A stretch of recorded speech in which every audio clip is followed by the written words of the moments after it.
Saint-Jean-d'Eau est une commune de montagne et nous nous sommes trouvés confrontés à l'obligation de construire une nouvelle station d'épuration.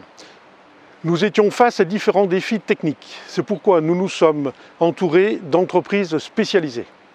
En effet, cette véritable usine de dépollution a été dimensionnée pour 8500 équivalents habitants. Elle répond au nombre de rejets les plus sévères, avec un traitement de l'azote et du phosphore, nécessaire pour la préservation de la qualité des eaux de la Drance et du fait de sa situation au cœur du bassin versant sensible du Léman. Ancrée dans un territoire de montagne, marqué par une rigueur climatique et des effluents froids, cette station se devait d'être compacte, évolutive et répondre aux fortes variations de charge liées à la saisonnalité touristique. C'est pourquoi les ingénieurs conseils du cabinet Montmasson, en charge du projet, ont retenu le procédé MBBR qui repose sur l'action de bactéries fixées sur des supports maintenus en fluidisation. Ce procédé a donné en effet toute satisfaction dans des contextes comparables. C'est au cours de l'année 2015 que les études techniques et les autorisations réglementaires ont été menées et le groupement d'entreprises Sogea Rhône-Alpes Giletto a été retenu pour la construction. Les premiers engins de chantier sont arrivés en novembre 2015 pour effectuer les terrassements. 3900 m3 de terre ont été déblayés pour modeler la plateforme à même d'accueillir la station d'épuration de Saint-Jean-d'Eau. S'en est suivi un hivernage de chantier nécessaire à cette altitude, puisque lorsque les températures sont basses durablement, on ne peut pas couler de béton. À la reprise, au printemps 2016, l'entreprise Giletto a effectué les travaux de gros œuvres sur une durée de 6 mois. 815 m3 de béton armé ont été nécessaires pour construire ce bâtiment qui abrite des ouvrages hydrauliques, des locaux techniques et des locaux nobles. L'entreprise Sogea Rhône-Alpes est ensuite intervenue pour la phase d'équipement, phase qui a duré 8 mois et au cours de laquelle nous avons installé les pompes, les tuyauteries, les instruments de mesure et plus globalement tous les organes nécessaires pour le bon fonctionnement et le suivi en continu du traitement de l'eau. À partir d'avril 2017, nous sommes entrés en phase de mise en service.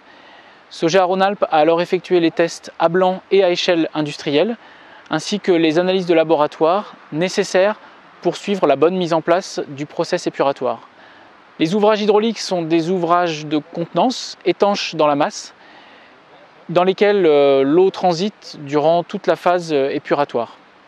Les locaux techniques abritent des équipements électromécaniques nécessaires au bon fonctionnement du traitement de l'eau, tandis que les locaux nobles accueillent le personnel exploitant bien sûr et les organes de commande.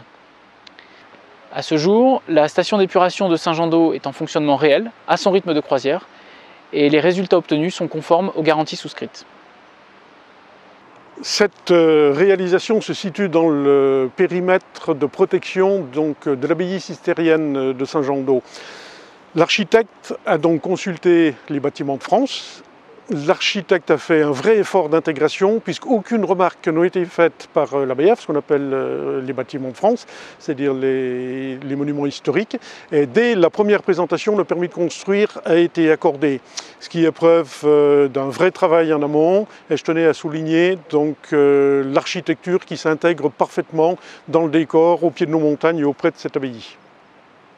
Dans le cadre de la conduite d'opération de la réalisation de cet équipement de pointe, nous avons accompagné la collectivité sur les aspects administratifs et financiers et nous sommes très fiers aujourd'hui d'avoir finalement contribué à l'amélioration de la qualité du service rendu à l'habitant de Saint-Jean-d'Eau, mais également à l'amélioration de l'environnement dans un territoire d'exception.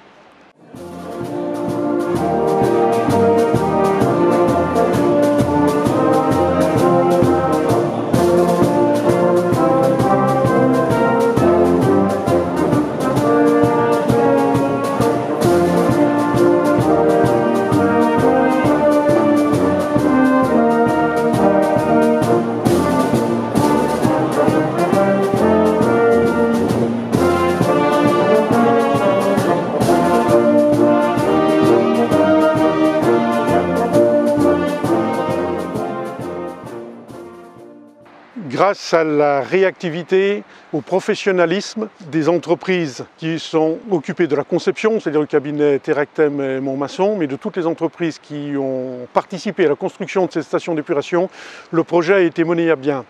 Les délais ont été respectés, Les rejets sont conformes, donc les défis ont été relevés.